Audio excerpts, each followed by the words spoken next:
Uno no viene, vale. Nos queda, si veis de la parte que tenéis, hemos visto el tema 4 y 5, lo de la dinámica de la Tierra, que tenéis el vídeo. Por cierto, perdón porque el otro día alguien dijo tal, estaba puesto el vídeo de, estaba puesto el de geología en los dos sitios, ya lo cambié, ya está puesto el de mate normal, ¿vale? ¿Nos dimos cuenta enseguida? Sí, sí, vamos, el mismo día que sabéis que quiero ver el vídeo, claro, efectivamente, en directo. Entonces, bueno, lo tenéis ya, verdad que ahí, vale, lo tenéis ya corregido, ¿vale? Y luego entonces, de esta parte naturales, en esta evaluación tenemos 4, 5 y 6. El 4 y el 5 ya está visto, los vídeos están subidos, y el 6 lo acabamos hoy porque queda la mitad, ¿vale? Ya he ido diciendo en cada vídeo un poco lo importante y demás. Sí que me interesa lo que os dije, es decir, salvo que alguien tenga duda de los temas, que me puede preguntar sin ningún inconveniente, lo que haremos a partir de hoy será dedicar, si nadie tiene inconveniente, martes y miércoles a matemáticas, que es más complejo, ¿vale? Porque además, así como el de naturales son 3 temas, que los tenemos ya casi vistos, si es sentarte a estudiar y preguntarme las dudas, de matemáticas hay tela, quiero decir. Tenemos, lo que queda no es baladí, es decir, tenemos la parte de ecuaciones de segundo grado, acabaremos mañana más o menos, pero nos queda una parte, digo por importancia de cara a estudios futuros. Nos quedan los sistemas de ecuaciones, que son 3, hay que verlo bien, y nos queda el tema de progresiones. De hecho, ya sabéis que entra no lo que yo doy, sino todo, me refiero. O sea, yo voy especificando en cada tema lo que te voy a preguntar, pero si no llegas a dar un PDF, entraría. Dedicando las 2 sesiones, ahí andaremos para llegar. O sea, porque estos 4 temas de matemáticas, o sea, este trimestre es de las mates y tiene mucho contexto, ¿vale? Sí que es verdad que... Sí. Entonces, el temario de matemáticas no lo estáis dando en orden. Sí, sí. O sea, habéis dado... vale. Sí, sí, está ya dado el 4, o sea, está dado el 5, está dado el 6, que es donde estamos, Vale. Y lo que digo, nos queda por dar parte del 6, 7 y 8. Vale. Y claro, lo que digo es que el 7 no es un tema corto, porque hay que dar sistemas de ecuaciones, hay que dar igualación, reducción, sustitución, ¿vale? No voy a entrar en un segundo en mucha complicación a la hora de dar las ecuaciones, me refiero. Las ecuaciones se pueden complicar dándolas con fracciones, no sé qué, la leche, no vamos a entrar en esos temas. Pero sí que saberlo más o menos bien, ¿vale? Entonces, por eso os decía que la idea es, acabamos hoy con lo de Natu, ¿vale? Si hay dudas, no hay ningún problema, preguntáis las dudas, pero dedicar ya a partir de hoy las sesiones a matemáticas, ¿vale? Para que más o menos, sobre todo digo porque además, estudios futuros que sé que os interesan, el 8 no tanto, la verdad, pero 5, 6 y 7 son temas muy importantes, ¿vale? Para el día de mañana si queréis hacer un acceso a un ciclo formativo o cualquier cosa de esto. Entonces sí que quiero verlos bien, ¿vale? Ya digo y repito, sin dejar de lado de alguien que viene, oye, no veo la parte de la Tierra, no sé qué, no entiendo qué es la convección, tal, pues lo vemos y seguimos con lo otro, que eso no tenga ningún problema, ¿vale? Eso no hay ningún inconveniente. Bueno, entonces, estábamos ya con el último tema de esta parte, que fijaos, lo que había, los que estaban aquí eran procesos geológicos, bueno, vimos la dinámica de la Tierra, cómo estaba constituida interiormente y demás, vimos los procesos geológicos externos, la erosión debido al viento, el agua, toda esta pesca, y nos quedaba la parte de los ecosistemas, es decir, ver la parte viva que hay en la Tierra, ¿vale?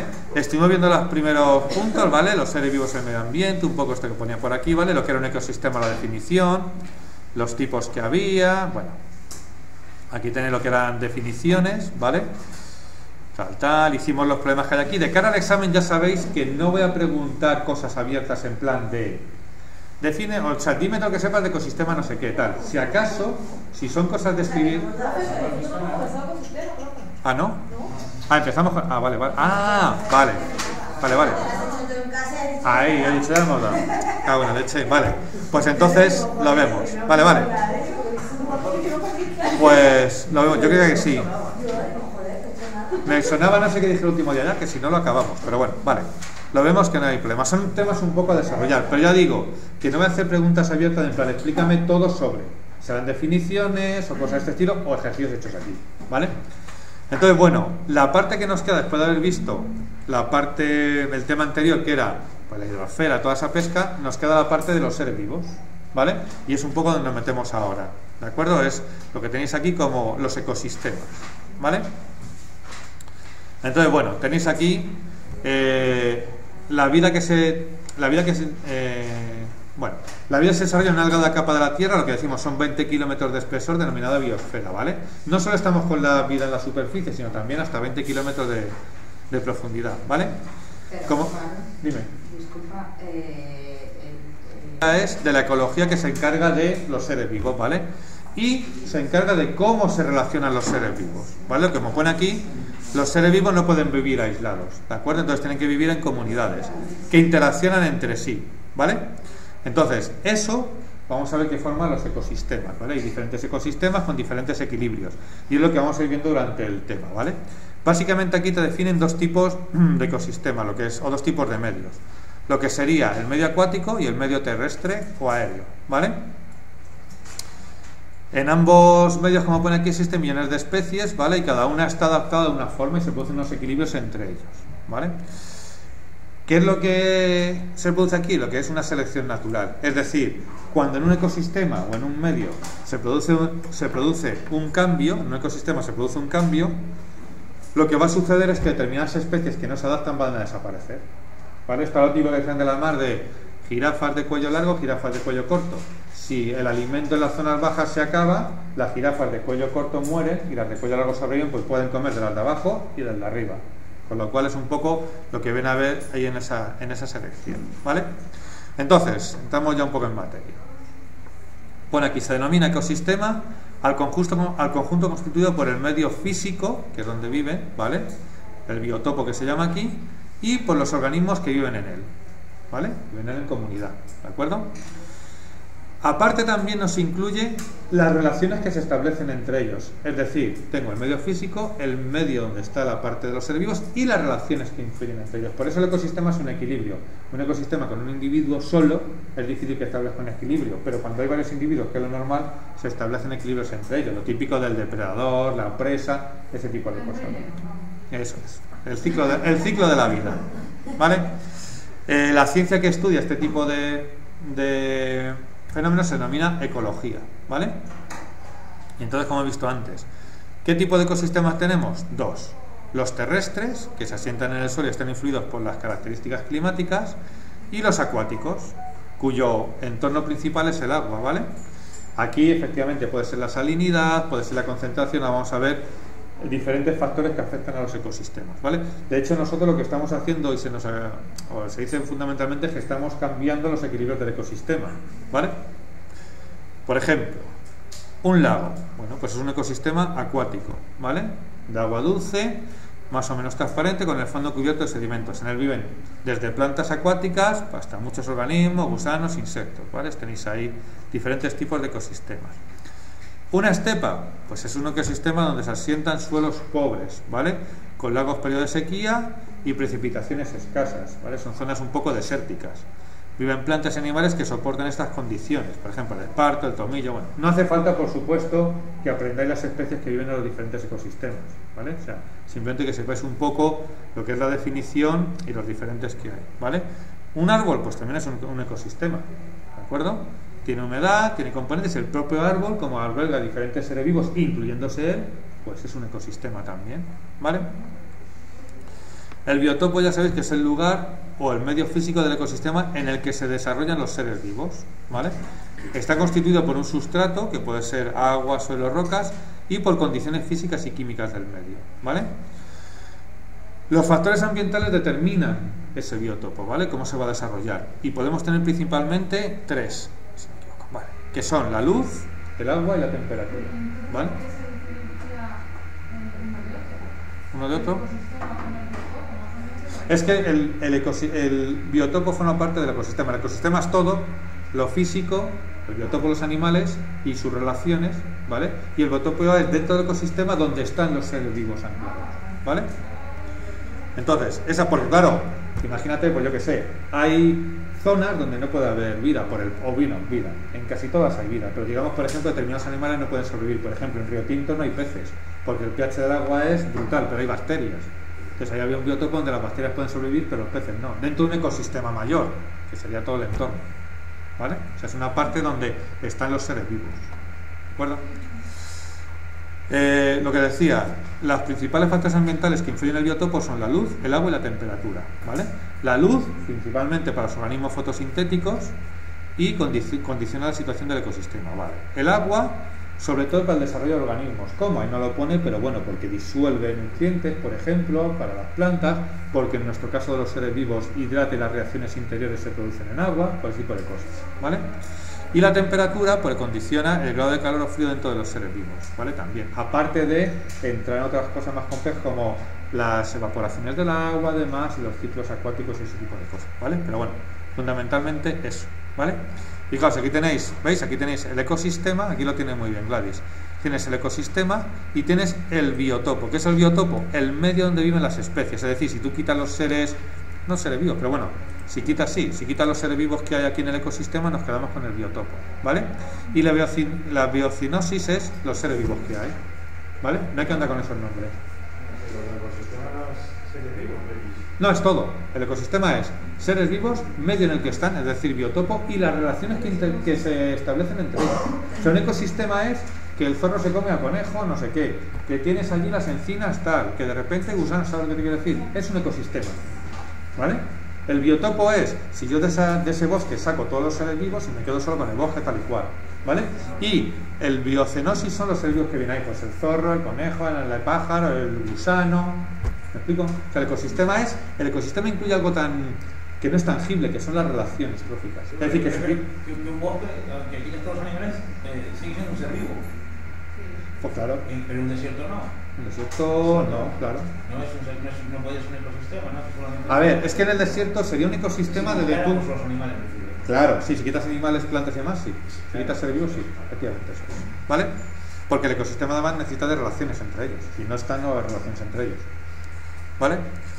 Factores que influyen también en menor medida, pues la salinidad del agua también y el pH también, ¿de acuerdo?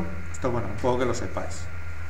Bueno, hay lo que decimos, sobre todo que tengáis en cuenta que en el ecosistema, entre todos estos factores que hemos visto, los seres vivos y el medio, hay un equilibrio, ¿vale?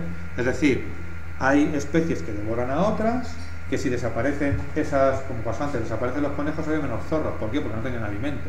Era así, pues si tocas uno de los factores aparece el otro. Si hay sequía, también hay menos seres vivos porque no pueden beber agua y demás, ¿vale? Entonces un poco todo está relacionado. Si aumentamos el pH, eso sí, una cosa os digo, es muy difícil que cambiando factores desaparezcan los seres vivos de un ecosistema. Habrá otros, es decir, nosotros nos podremos cargar la Tierra tal y como la conocemos, pero no nos cargaremos la vida, incluyendo bacterias y demás. O sea, los únicos seres vivos que no hay son los virus, aparte del inorgánico. El virus es lo que no es, pero una bacteria se considera un ser vivo porque es capaz, ya lo vimos, de nutrirse, reproducirse, relacionarse. Entonces, ¿qué pasará? Que nosotros con el CO2, con el pan, podremos llegar hasta extinguirnos si queremos, pero ese ecosistema se volverá a regular y los seres que se estén adaptados para sobrevivir en él volverán a establecer cadenas otra vez. O sea, lo que pasa que va a ser un equilibrio donde a lo mejor no estemos nosotros. Esa es la historia, pero que no es yo tiro aquí una bomba ¡pum! Y todo ser vivo soy capaz de hacerlo desaparecer, no. O sea, de hecho hay bacterias que llevan aquí desde el origen del universo, o sea, perdón, de la Tierra al principio, ¿vale? Cuando se formó, del universo no. ¿De acuerdo? Bueno, entonces es un poco ahí, ya os digo. El biotopo del medio terrestre se caracteriza por el tipo de suelo y su grado de humedad, la temperatura del aire, bueno, tenéis. Y el biotopo del medio acuático se caracteriza sobre todo por el grado de salinidad. De hecho, fijaos, por ejemplo, el salmón es un pez, entre otros, que es capaz de adaptarse tanto a un medio salino como dulce en función de la época del año en que esté y su reproducción. Es más, hay peces que son, sabéis que hay pescado blanco y azul, pues dependiendo de la época del año son de una especie, de un tipo u otro, adaptándose al medio, a la temperatura, a ese tipo de cosas. Es decir, los seres vivos también tienen un margen de adaptabilidad a ese tipo de cosas, ¿vale? El pH, por ejemplo, también, y ya os digo si hablamos de bacterias, ¿vale? Entonces, te pone aquí los tipos de ejercicio que os digo de examen y demás. Elige la correcta, indica qué características no pertenecen al biotopo, ¿vale? Las que no. La salinidad del agua sí, la temperatura del aire también, humedad del suelo también, ausencia de luz también. ¿Cuál no pertenece? La absorción de nutrientes. ¿Por qué? Porque eso va a ser debido al ser vivo que habite ahí. Cada ser vivo absorbe nutrientes de una manera, y como el biotopo es lo que tenemos en el ecosistema menos los seres vivos, ¿de acuerdo? La absorción de nutrientes no está incluida en el biotopo, ¿vale? Porque un zorro absorbe nutrientes de una forma, un árbol de otra y un gusano de otra, ¿de acuerdo? Entonces todo eso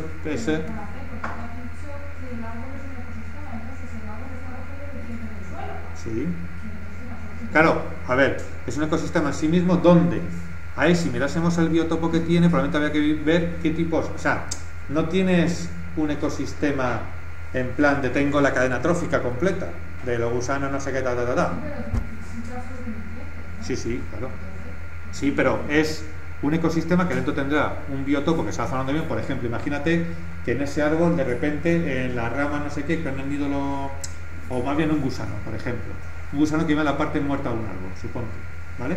Ahí el biotopo sería quitarle toda la parte de los seres vivos y considerar al árbol como la zona donde están viviendo. O sea, si quitase las especies, ¿sabes lo que te quiero decir? Pero si ya miras el ecosistema donde está el árbol, en mitad del bosque, ¿vale? Ahí ya el ecosistema, o sea, es que el ecosistema es como una muñeca matriosca. Tú puedes tener ecosistemas unos dentro de otros, ¿vale?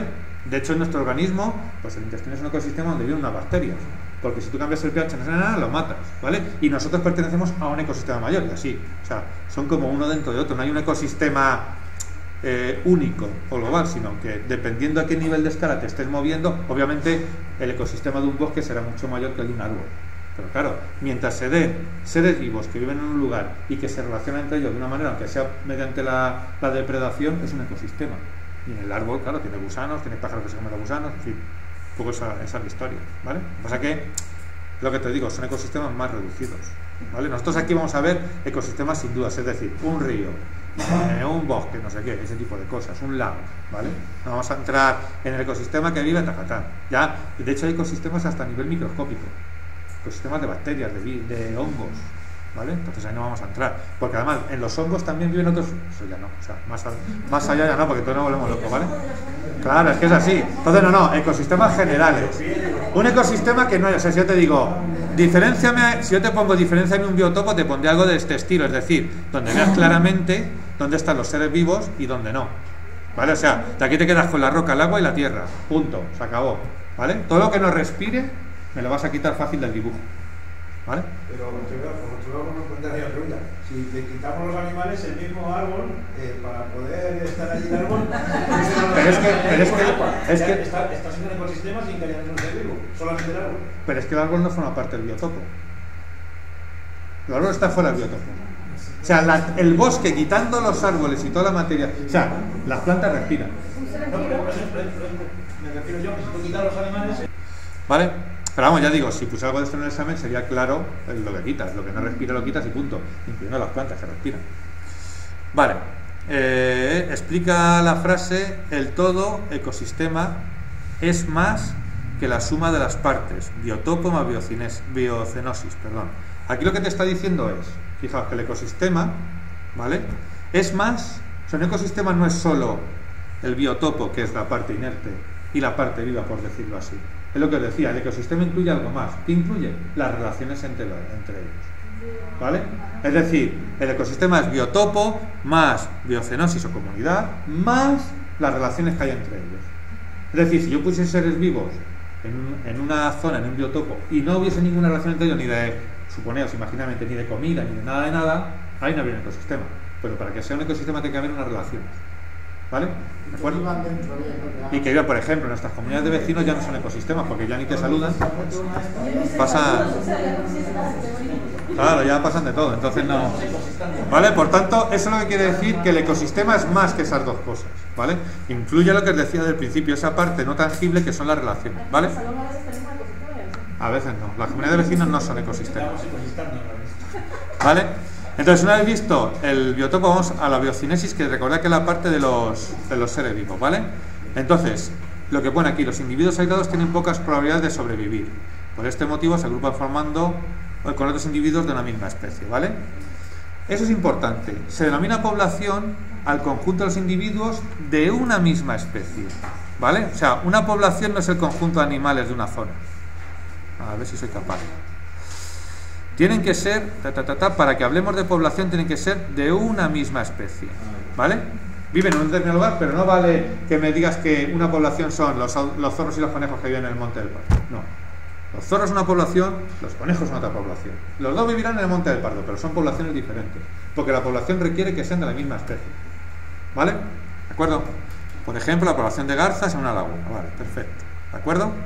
Al conjunto de todas esas poblaciones que también se pueden ser una población de abetos, una población de pinos, también es aplicable a plantas, ¿vale? Al conjunto de todas las poblaciones que viven en el mismo lugar y se relacionan entre sí es a lo que se denomina biocenosis, es decir, son los individuos vivos que viven en una zona y se están relacionando entre sí. Relación no es hola, ¿qué tal? ¿Cómo te va? Es que me como una planta, por ejemplo. O sea, no es ¿qué pasa? ¿Cómo va? Pues bien, aquí estoy con el elefante, no sé qué. Es muy aburrido. No, es que tenga una relación, dependan, en el fondo es una dependencia unos de otros, ¿vale? Un arrecife de coral, ¿no? Por ejemplo, claro, eso es. El arrecife de coral, por ejemplo, con... Claro, el arrecife de coral, por ejemplo, con los peces estos que viven ahí, tal y cual, las anémonas, no sé qué. Ese tipo de cosas son relaciones, claro. Porque además luego veremos que se establecen además de simbiosis, de parasitismo, o sea, están bien definidas, ¿vale? Bueno, tiene tamaños muy diferentes, bueno, pueden ser los habitantes de una charca, lo que digo, puede ser desde un bosque hasta algo más pequeño como una gota de agua que estén ahí viviendo los protozoos, ¿vale? Luego, se denomina hábitat, ¿vale? Al lugar donde se encuentran las condiciones que necesita para vivir un organismo, ¿vale? ¿De acuerdo? Es decir, hay organismos que viven a determinado pH, entonces su hábitat es el que tiene ese pH, y si le cambias el pH la palma. Nosotros, nuestro hábitat es un lugar donde haya oxígeno en el aire, si no, nuestro hábitat no es el agua, porque si meten en el agua sin traje de bucear ni historias, pues la palma. ¿Estamos de acuerdo? De hecho, la mafia lo sabía muy bien, y hacían los zapatos de hormigón. Pues eso, ¿vale? Nicho, bueno, estas son definiciones. Sí me interesa bastante, pues eso, lo que es población, sobre todo que sepáis que es la misma especie, el hábitat un poco, el nicho ecológico menos. Bueno, el nicho ecológico es la función que desempeña el organismo en ese hábitat, ¿vale? O en ese ecosistema, es decir, cada organismo tiene una misión, ¿de acuerdo? Pues por ejemplo, en el caso de los gusanos lo que hacen es horadar la tierra y oxigenarla, eso hace que la tierra sea más productiva, por ejemplo, ¿vale? Entonces, no es que, o un conejo, no es que nazca para que se lo coma un zorro, o que al zorro lo cace una tal, pero bueno, son las relaciones que tienen entre ellos, ¿vale? Las funciones que tienen. Bueno, es como saber la profesión del organismo, eso es un depredador, pues ese tipo de cosas, ¿vale? O por ejemplo, de los pájaros, comen semillas y ¿qué es lo que hacen? Van repoblando el bosque porque al depositar las heces por otros sitios, pues van replantando. Tienen una función. Ya sabéis, además, por ejemplo, fundamental, dicen que si las abejas no existiesen, la especie humana se extinguiría por la polinización de las plantas, que es fundamental. Pues ese tipo de cosas, ¿vale? Bueno, el roble, aquí de ejemplo, me da un poco igual, que lo sepáis, el roble melojo, bueno, la montaña. Ya he dicho que no me va a preguntar nada en concreto de dime esta especie o tal, ese tipo de cosas no, ¿vale? Necesitaríamos mucho más tiempo.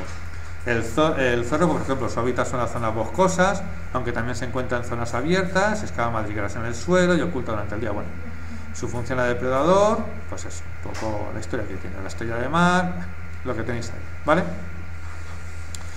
¿Qué tenemos? Pues bueno, tenemos lo que son las relaciones intraespecíficas, ¿vale?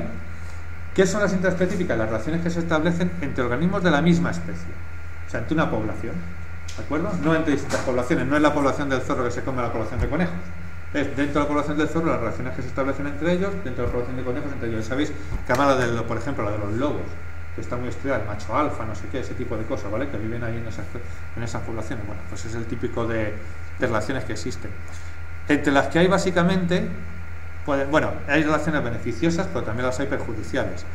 Por ejemplo, la competencia, que cuando escasea uno de los recursos, pero eso nos pasa a nosotros también, entra lo que es la competencia, ¿vale? Pues por ejemplo, alimentos, ese tipo de cosas, entonces los mismos, y se establecen los leones en África, se establece mucha territorialidad, es decir, yo cuido mi territorio para tener un alimento y yo y mi manada salir adelante. Entonces, dentro de la misma especie se producen, pues bueno, mucha competición. O por ejemplo, en septiembre, si vais a la zona del Pardo, veréis la berrea, donde los machos compiten por fecundar a la hembra y ese tipo de cosas, y se dan con los cuernos y demás.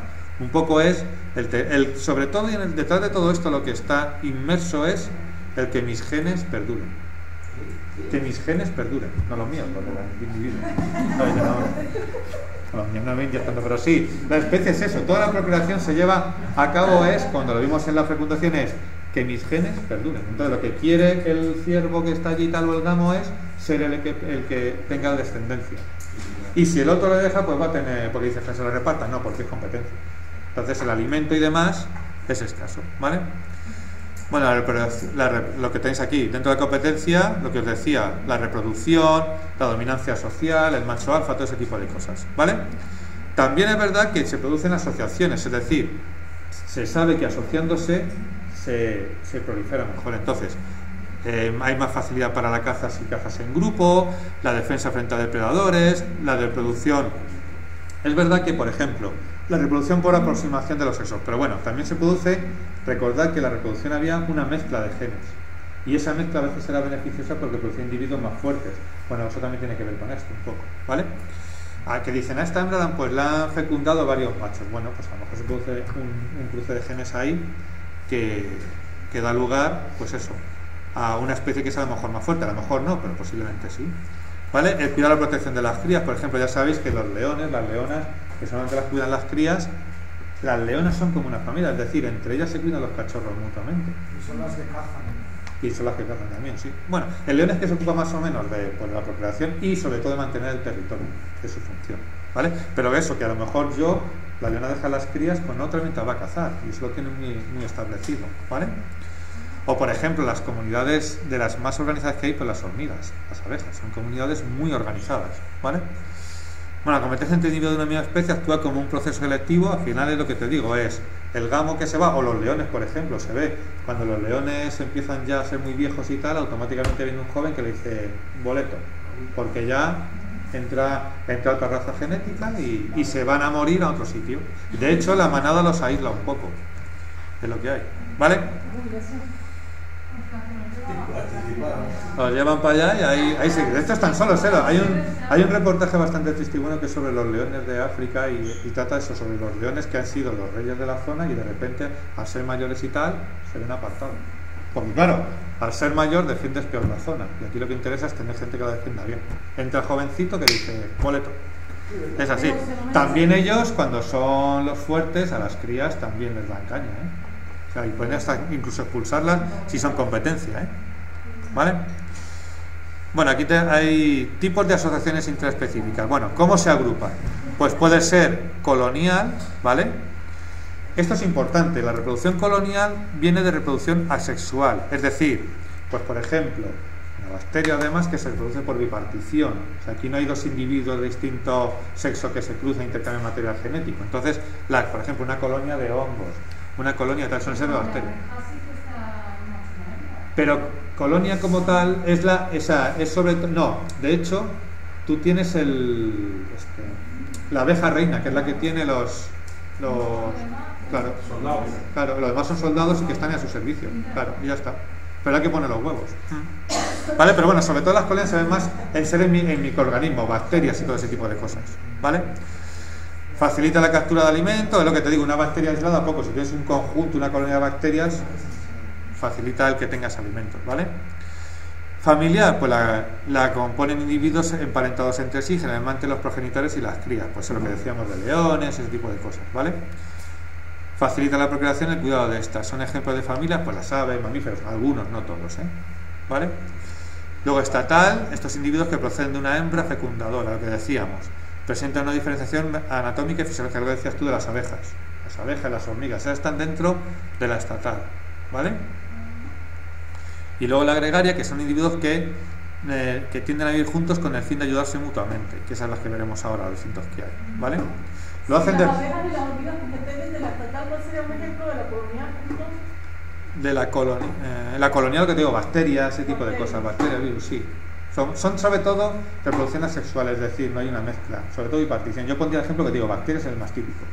De hecho, se habla de una colonia de bacterias, ¿vale?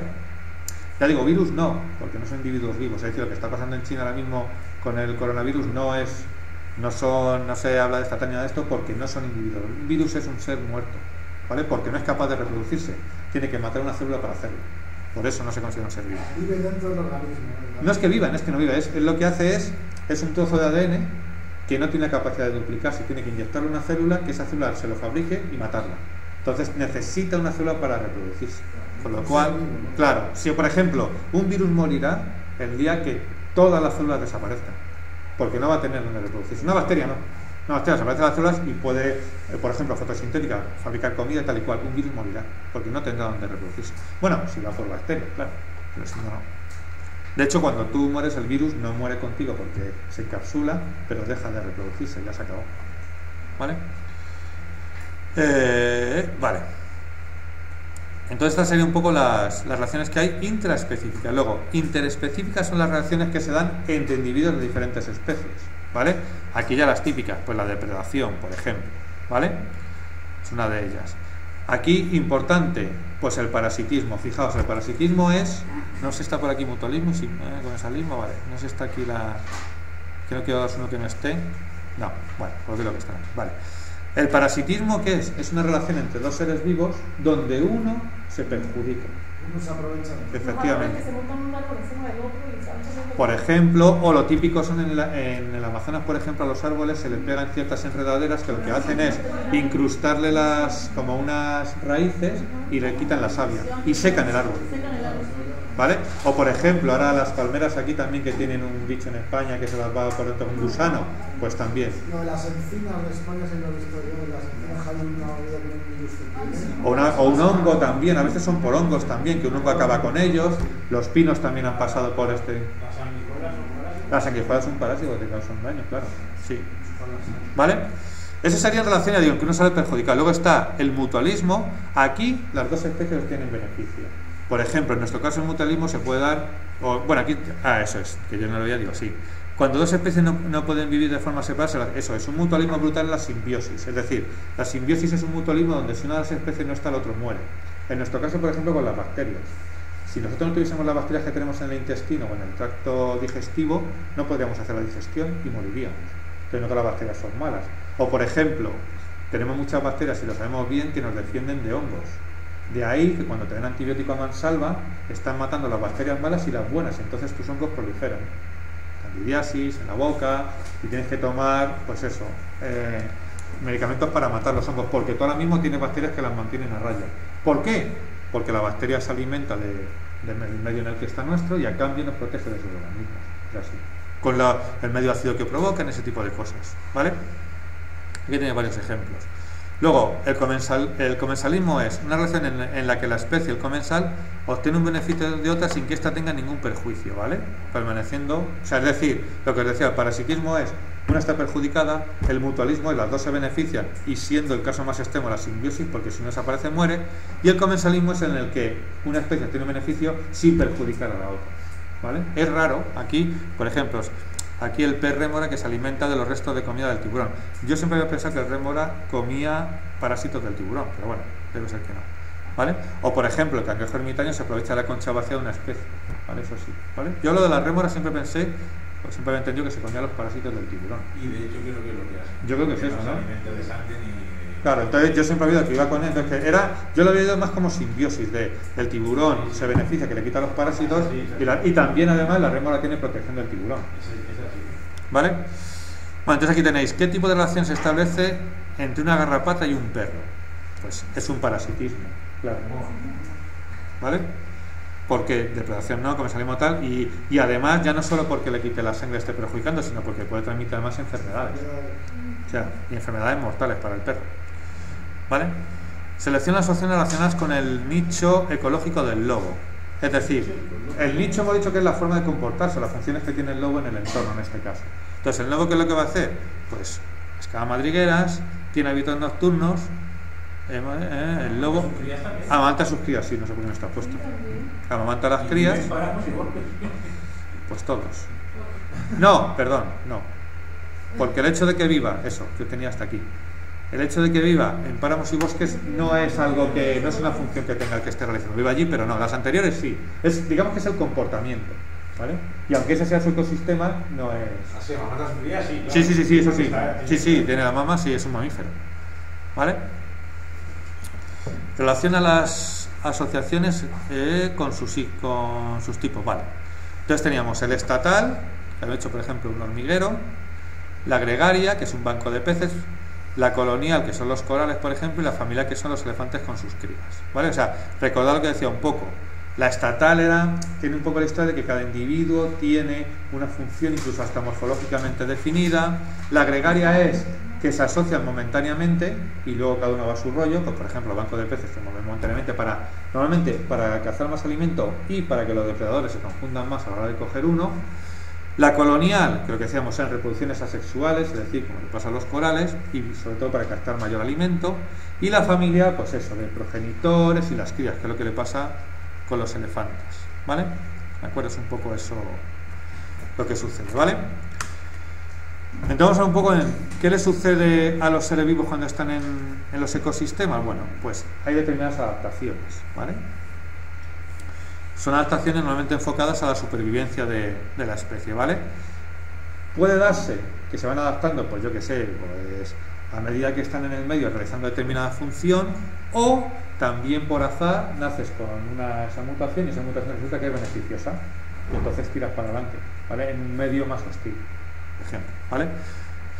Se pueden dar de las dos, ¿vale?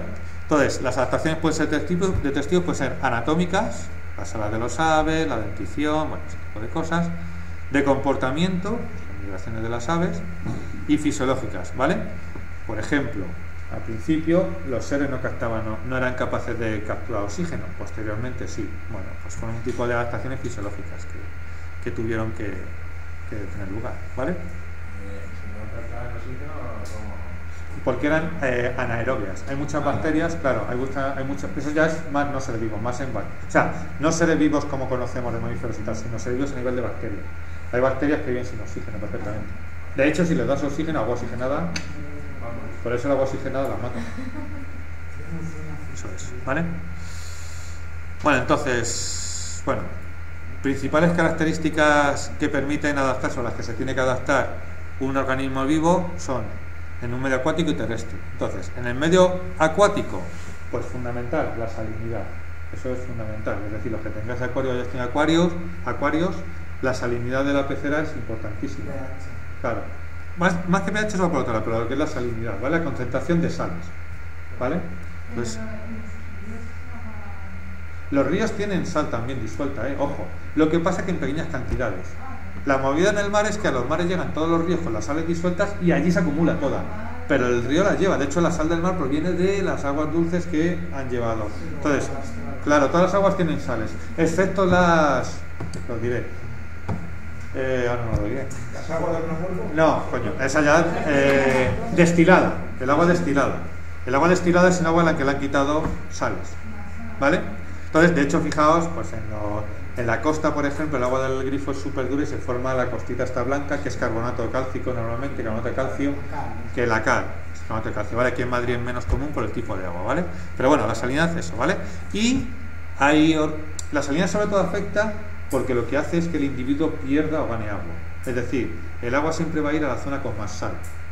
Entonces, si yo meto el individuo de agua de río, lo meto en agua salada, lo que va a hacer es que, como él dentro tiene menos sal que fuera, toda su agua se va a ir fuera. Lo va a desecar, por decirlo así. Porque siempre el agua va a ir hacia la zona donde esté más concentrada la sal para diluirla. Y al revés, si yo meto un pez de mar en el río, lo que va a suceder es que su concentración de sal dentro es muy grande. ¿Qué va a hacer? Absorber agua hasta que se hincha y peta, ¿vale? Esa es la historia. Bueno, la presión hidrostática, lo que decía aquí, la presión hidrostática, ¿vale? Lo que decía.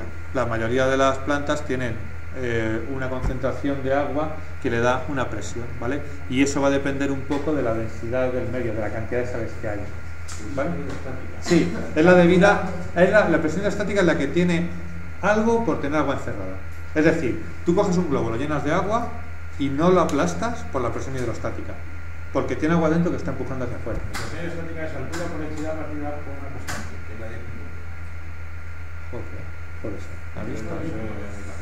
Sí, pues además cuanto mayor altura tengas, sí. Por ejemplo, la típica es la vejiga natatoria de los peces, ¿vale? Es lo que hace que floten más o menos. Entonces, se llena, se vacía de aire, permitiendo ascender o bajar, ¿vale? Eso es lo que tiene. A ver, pues eso es. Sí. Luego, la densidad, pues eso. Esto tampoco vamos a entrar mucho en detalle porque tampoco me interesa mucha historia. Sí que es verdad que la densidad, bueno, o sea, en el examen te lo voy a poner, pero que la densidad lo que afecta, por ejemplo, es, en el caso de las plantas, a la turgencia, que la planta esté, cuando tiene poca agua que está más caída o está más tersa, pues bueno, un poco ahí donde va a afectar. Y luego la viscosidad, ¿vale? Pero bueno, esto ya digo que de cara a examen no es muy importante. Movimiento del agua, bueno, pues también.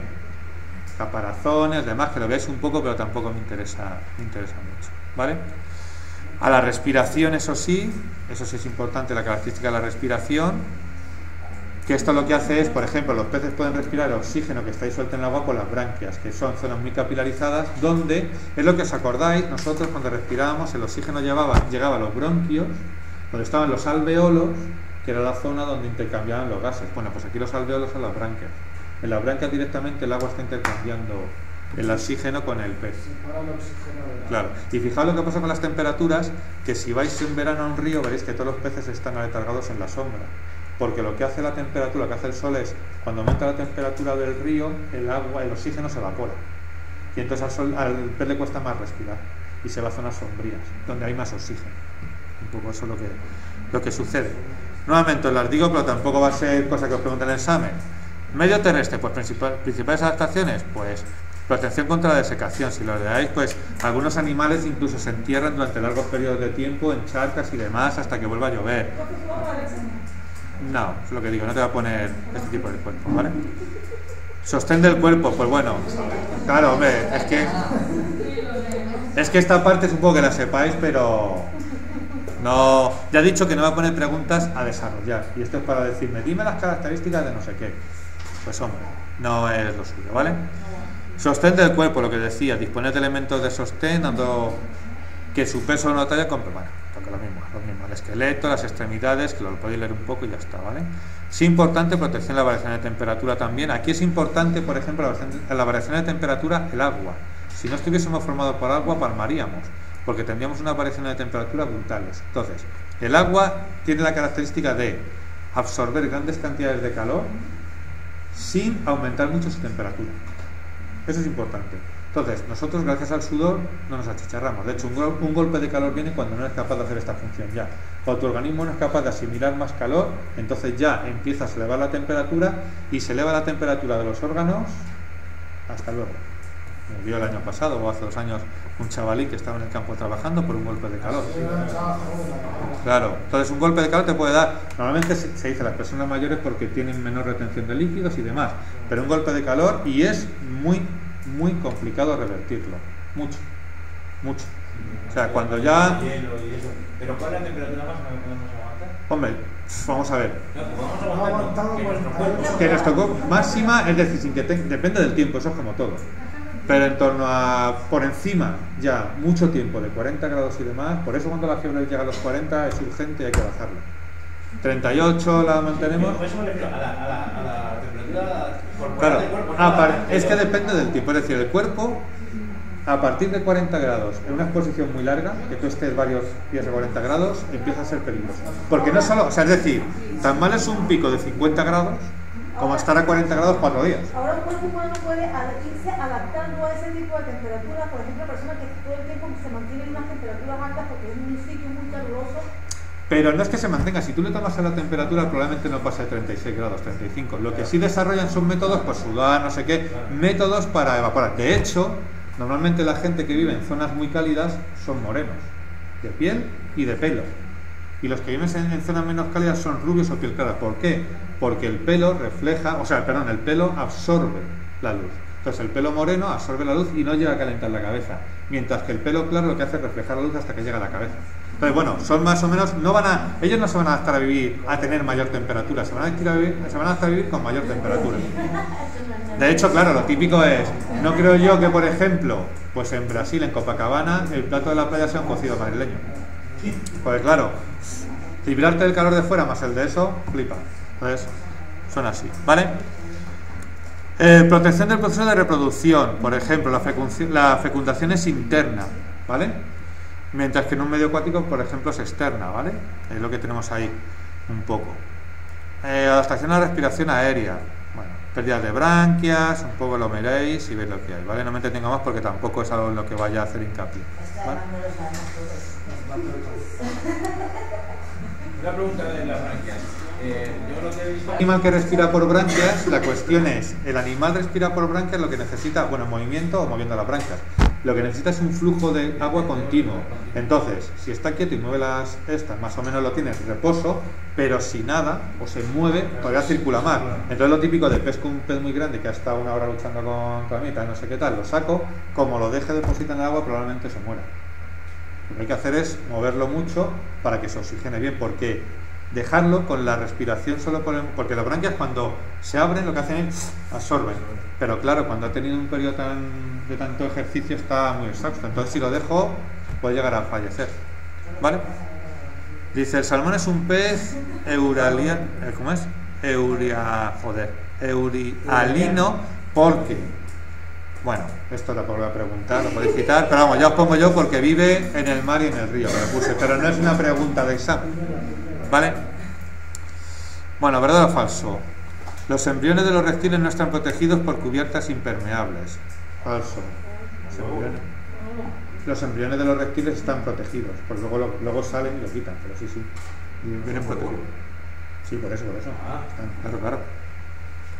Los vasos conductores son muy necesarios para las plantas terrestres, verdadero, para que conduzcan lo que es el agua y los nutrientes con ella. La piel en escamas permite a los anfibios evitar la desecación, pero es una de las misiones que tiene. El esqueleto y los tejidos leñosos permiten a los organismos terrestres mantenerse erguidos, efectivamente es su función, ¿vale? Mantener los organismos turgentes, ¿vale? ¿De acuerdo? Bueno, ya digo que esta parte no me interesa mucho a nivel de examen.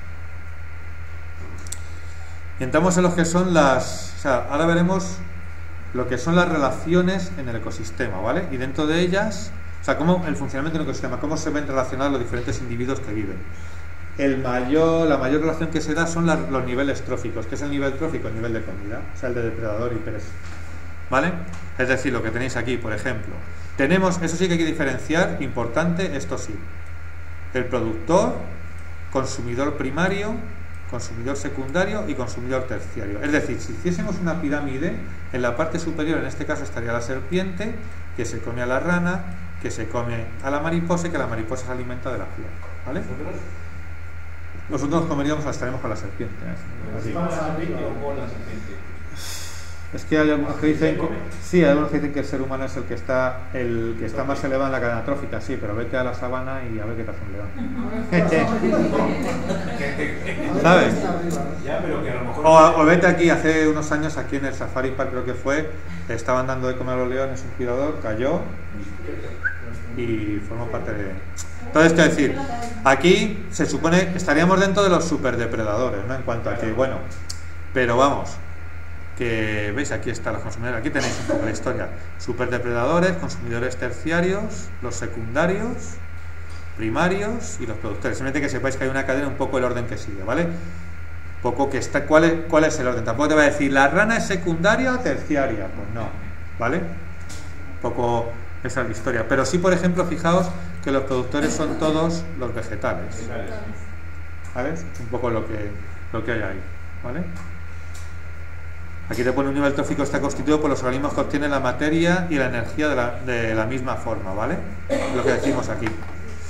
Los productores, aquí estáis un poco definidos. Los productores son organismos que producen materia orgánica a partir de materia inorgánica. Eso es importante. Solo, claro, ¿quién son los capaces de hacer eso? Los que son capaces de hacer fotosíntesis. La fotosíntesis coge el CO2 y lo convierte en azúcar y ese tipo de cosas. Pues son ellos, no hay otro. Y nosotros no hay ningún de estos seres vivos que sean capaces de hacer eso. Entonces son los que cogen la materia inorgánica y la transforman en orgánica, que es lo que nosotros vamos a consumir, ¿vale? Pertenecen a este nivel trófico, pues eso, los seres autótrofos. Bueno, algas y microorganismos, me da un poco igual eso. Los primarios son los que se alimentan directamente de los reproductores, o sea, de los productores, perdón, ¿vale? Son heterótrofos, es decir, no son capaces de producir su propio alimento. Los secundarios, pues son los que se alimentan de los primarios. Por eso es lo que te digo, no me pregunta tener el examen ni una rana, porque eso tienes que saber cuál es el dato, o sea, no va a ser la historia, ¿vale? Los terciarios, pues son los que se alimentan de consumidores secundarios. Es así. Y son los superdepredadores. Bueno, o sea, simplemente que sepáis que que a medida que suben, el primario es más bajo que el secundario, más bajo que el terciario. Punto, pelota, se acabó. No más. Vale, es así. Bueno, son también consumidores los seres heterótrofos como los protozoos. Aquí tampoco se va a entrar, pues los que hablan un poco ya de seres que se alimentan de, pues, o bien de materia orgánica directamente, o bien de animales muertos y demás, ¿vale? Y luego importante, los descomponedores, que esos son las bacterias, hongos y demás, que lo que hacen es alimentarse de restos de seres vivos y lo transforman en materia orgánica, transforman la materia orgánica en inorgánica. Fijaos que hay un ciclo, es decir, la planta coge la inorgánica, la convierte en orgánica, pero esa inorgánica ¿de dónde viene? De estos, de los descomponedores, de aquellos que cogen otra vez la materia orgánica y la convierten en inorgánica.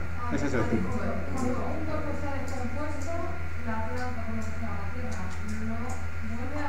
No, cuando un cuerpo se está descomponiendo, las bacterias lo que van a hacer es ese cuerpo, sus compuestos orgánicos, pues eso, los lípidos, los glúcidos, todo ese tipo de compuestos orgánicos, los va a convertir en inorgánicos otra vez, en sales, en nitratos y demás.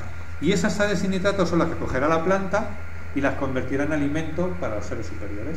Cuando ese ser superior, o sea, imagínate, yo cojo, o sea, me como la zanahoria, no sé qué, no sé cuánto, y cojo la zanahoria, los compuestos orgánicos de la zanahoria y me los quedo yo. Cuando la palmo y me descompongo, si me dejan en tierra, lo que va a suceder es que las bacterias me descomponen y todos esos compuestos orgánicos que yo he cogido de animales y plantas van a volver otra vez a la tierra. ¿Vuelven como orgánicos? No, vuelven como inorgánicos para que la planta la zanahoria otra vez, vuelva a cogerlos y devolverlos. O sea, es un ciclo, ¿vale? Es el ciclo que hacen. ¿De acuerdo? Es como decir, la planta se alimenta de los restos de las bacterias que lo que hacen es descomponer mis restos que yo me he alimentado de la planta. Ese es el ciclo que hay. Y entre medias ya, pues eso, el zorro se come a la rana, no sé qué, ese tipo de cosas. Pero básicamente es eso. Lo importante es cambio de inorgánico a orgánico y de orgánico a inorgánico. Ese es el cambio. Y de inorgánico a orgánico lo hacen las plantas y de orgánico a inorgánico los descomponedores, bacterias, ese tipo de cosas, ¿vale? De hecho, es lo que se hace cuando hacen el compost que meten ahí pues toda la comida, los restos orgánicos. No echan plásticos y demás. Lo que echan son restos orgánicos. A eso le añaden unos polvillos que lo que son esos son bacterias. Entonces esas bacterias con la humedad con no sé qué van a coger eso y lo van a convertir en minerales. ¿En qué? En nitratos, en sulfatos. Esos minerales tú lo echas en el jardín y lo que tengas crece mejor y más, porque lo asume. ¿Vale? Es un poco eso es el ciclo. ¿Vale? Es lo que decía aquí. Una de las relaciones principales son las tróficas que tenéis aquí, ¿vale? Entonces, aquí los individuos de una cadena trófica están relacionados entre sí. Aquí tampoco vamos a entrar mucho, ya os digo, esta parte no es, porque es para verla con mucho más tiempo, pero no solo es, porque fijaos, no es solo cíclica esto bonito que hemos dicho. Fijaos que aquí hay relaciones mucho entre ellos. Sí se diferencian los productores, los consumidores y demás, pero son relaciones muy interconectadas entre sí, ¿vale? Están muy interconectadas entre sí. Pero bueno, tampoco vamos a entrar en eso, pero se podían ver varias, ¿vale? Lo que sí es verdad es importante es que si vamos eliminando diferentes componentes de aquí, al final lo que estamos haciendo es modificar esa relación trófica y entonces, pues bueno, puede hacer que incluso especies desaparezcan, ¿vale? Es lo que decía con lo de lo que veíamos, lo de los conejos, que les inyectaron el virus porque era una plaga, no sé qué. Al desaparecer los conejos, zorros y demás, mermaron mucho su población. Ahora han vuelto otra vez, pues otra vez vuelve a haber más zorros, ¿vale? Entonces es modificarlo. Ya digo que se va a reorganizar por sí mismo, pero, ¿vale? Esto, nasty. Ya os digo que paso rápido porque no me interesa de cara a un examen. Bueno, simplemente lo que os decía. Aquí sí, por ejemplo, que sepas así muy claro, es decir, pues consumidor secundario, en este caso, de todos los que tienes aquí, el lobo, descomponedor, el hongo, consumidor primario, el conejo, y productor, el trigo. O sea, que se vea muy fácil que es un vegetal, ¿vale? Que es un productor fijo, el hongo, que es un descomponedor, un hongo, una bacteria, ¿vale? Y entre el lobo y el conejo, pues ya sabéis que está antes, o sea, es el consumidor secundario es el lobo y el primario el conejo. O sea, no voy a entrar entre qué diferenciar. Tiene que ser especies que sean muy claras, ¿vale? No que lo veas claro, que no me va a poder... ¿Es terciario el trigo? Pues no, coño, es un productor claro, ¿vale? No te voy a poner un gusano, por ejemplo, movidas de estas, ¿vale? Dice, en un campo de cultivo las raíces sirven de alimento a los grillos y a las larvas de insectos. Las musarañas comen las larvas y grillos y sirven de alimento para zorros y ratoneros. Ordena los organismos para construir la cadena trófica. Pues otro caso igual, que te puedo preguntar este tipo de cosas, ¿vale? Donde, ¿qué es lo primero? Bueno, pues las raíces que alimentan a las larvas en los insectos, que alimentan a la musaraña y que mejor se alimenta la zorra. Esto es algo un poco así muy básico, ¿vale? No vamos a andar, ¿vale?, con cosas más allá. Bueno, aquí entran un poco más lo que os decía antes también. Entran un poco más en el ciclo de la materia, ¿vale? Los ecosistemas, como cualquier industria, necesitan materia y energía, ¿vale? Entonces, aquí tenéis un poco lo que es el ciclo de la materia que se forma aquí, ¿de acuerdo? ¿Vale? Bueno, es una forma cíclica lo que os acabo de decir yo. Simplemente que sepáis, dentro de aquí, lo que pasa de inorgánico a orgánico y de orgánico a inorgánico, ¿vale? Con lo que pueda haber por medio, ¿vale? Pero es un poco esto, ¿veis? La energía solar lo que hace es que la planta convierta lo inorgánico en orgánico. Se alimenta el caracol, del caracol se alimenta la serpiente, ¿vale? La serpiente al final lo que hace es descomponerse en materia, la materia orgánica a través de las bacterias, que vuelven otra vez a la tierra y otra vez la planta con la luz, la formación, ¿vale? Es un poco el ciclo que tenéis que tener un poco claro, ¿vale? Es importante que veáis que la energía de todo ese proceso, la energía que tenemos todos, proviene del Sol. ¿Por qué? Porque la energía que yo utilizo ahora mismo para poder hablar, estar aquí y demás, y nutrirme y demás, proviene de la composición, de las sustancias que yo tomo en el alimento. Y de ese alimento viene de la planta, y esa planta la ha obtenido del Sol. O sea que al fin, ¿cómo? Por ejemplo, la vitamina D, efectivamente, para sintetizar vitamina D necesitas el Sol, ¿vale? Si no, nada. Claro, es que esos son organismos, suelen ser bacterias, ¿vale? Donde ese ciclo no sale. Entonces se reproducen, suelen ser autótrofos, ¿vale? Es decir, generan su alimento en esa zona a través de otros medios que no son con la luz, pero no llegan a meterse en una cadena de la bacteria tal y el pez, ¿sabes? Ahí no, son mucho más, igual que vienen zonas oscuras también, pero suelen ser hongos, suelen ser comunidades que se nutren y se reproducen por sí mismas, sin ayuda externa, y muy simples, y muy claro, muy simples, eso es, ¿vale? ¿Ves? Por ejemplo, aquí lo que dice, la energía, a diferencia de la materia, no se recicla, es decir, fluye en una sola dirección, desde los organismos autótrofos hasta los heterótrofos, ¿vale? Es decir, mi materia orgánica pasará en forma de minerales y más, pero yo estoy disipando ahora mismo una energía que no va a volver a donde vino, ¿vale? Que está en el medio, en el ambiente, ¿vale? Viene en forma de calor, de otras muchas maneras. No es la energía que está solo en mis moléculas, es decir, nosotros gastamos, empleamos la energía en dos cosas. Por un lado, construir moléculas, y por otro lado, calentarnos y mantener la temperatura. Entonces, esa energía no va a volver a la Tierra, porque se la estoy desprendiendo ahora mismo, ¿estamos de acuerdo? O sea, de hecho, cuando la palmamos, una de las características, aparte de quedarte tieso, es que te queda frío. Claro, has desprendido todo el calor que tenías, y el cuerpo ya no está produciendo ya no está generando esa energía, por lo cual ya la has desprendido. Esa energía ya se ha disipado y no va a volver a la Tierra. Cuando las bacterias y demás me descompongan, esa energía ya se ha perdido, ¿vale? Eso es un poco... Pero los organismos autótrofos son las plantas claro, porque son los que... ¿Cuáles son los heterótrofos? Claro, los autótrofos son los que son capaces de producir sus propias moléculas de alimento. Nosotros no somos capaces de producir, es decir, somos capaces de, a partir de plantas y animales, degradarlos, básicamente quemándolos, y obtener energía. Las plantas son capaces de coger del medio nitratos, por ejemplo, y a través de la luz del sol, con esos nitratos, producir un compuesto que les sirva de alimento. La glucosa, glucógeno y demás. Nosotros no. Nosotros o comemos algo, o tenemos un ser que ha producido esas moléculas, no somos capaces de producir nada. Ni glúcidos, ni lípidos, ni prótidos, nada. Prótidos o grasas sí, no. Las grasas son los glúcidos que nos sobran, o las proteínas que nos sobran, pero no las producimos nosotros. Es decir, sí cojo grasa, la produzco, pero a partir de una molécula previamente que ya he ingerido. Nosotros somos heterótrofos, sí. Nosotros los animales, sí. Excepto plantas, básicamente, y determinadas bacterias, el resto son seres heterótrofos. Claro, nosotros, por ejemplo, en nuestra combustión generamos CO2 y consumimos oxígeno, ¿vale? Las plantas hacen al revés por el día. Consumen CO2 para producir moléculas y desprenden oxígeno, ¿vale? Justo lo contrario, ¿vale? Bueno, veis aquí los organismos autótrofos como las plantas, las algas o algunas bacterias, lo que hacen es la fotosíntesis, ¿vale? Para formar energía, ¿vale? La energía química almacenada en las plantas pasa a los animales herbívoros a través de las moléculas, pues de lo que os digo, fundamentalmente de los péptidos, de los glúcidos, de ese tipo de cosas, ¿vale? Sin embargo, cada vez que se produce la transferencia de un nivel al siguiente, el organismo pierde energía, es decir, es lo que decíamos, la planta fabrica glucosa que tiene, por ejemplo, 5 ATP, que son moléculas de glucosa. Cuando yo la ingiero y la transformo, no aprovecho los 5 ATP, parte se desprende en forma de calor, ¿vale? Por lo tanto, cuando yo me descompongo, esa energía no la devuelvo, ¿vale? Lo que decimos, una parte de la energía almacenada en los organismos se utiliza para el mantenimiento de las funciones vitales, es decir, no la devolvemos, y otra parte queda almacenada para pues posibles épocas donde haga falta, ¿vale?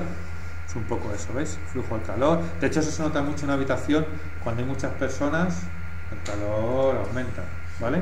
Porque cuando expiramos, estamos expirando vapor de agua a una temperatura, claro, ¿vale? Bueno, vamos a ver. Pirámides ecológicas, hasta luego. No, pirámides ecológicas no. Pues nada, hacer la primitiva. ¿Vale? Bueno, veremos. A ver, ciclo de carbono. Vale. Vale, veremos. Vamos a dejarlo aquí. Veremos. Sí, el próximo día hay alguna parte. No, nos queda un poquitino. Nos queda como 20 o 25 minutillos de clase. Lo que veremos que es el ciclo de carbono, el ciclo de nitrógeno, que sí que es importante. ¿Vale? Acabaremos con eso. Y si nos da tiempo, lo que os digo, seguiremos con... Sí, ya está, sí, acaba, no da tiempo a acabar, sí. En 20-25 minutos del próximo día acabamos lo que nos queda, los ejercicios finales, ¿vale? Y si nos da tiempo, empezamos un poquitín de mates, y si no, ya sabéis que a partir de ahí daremos la parte matemática, salvo que alguien tenga alguna duda, que la puede plantear sin ningún problema, la resolvemos y lo mejor, que eso no hay ningún inconveniente, ¿vale?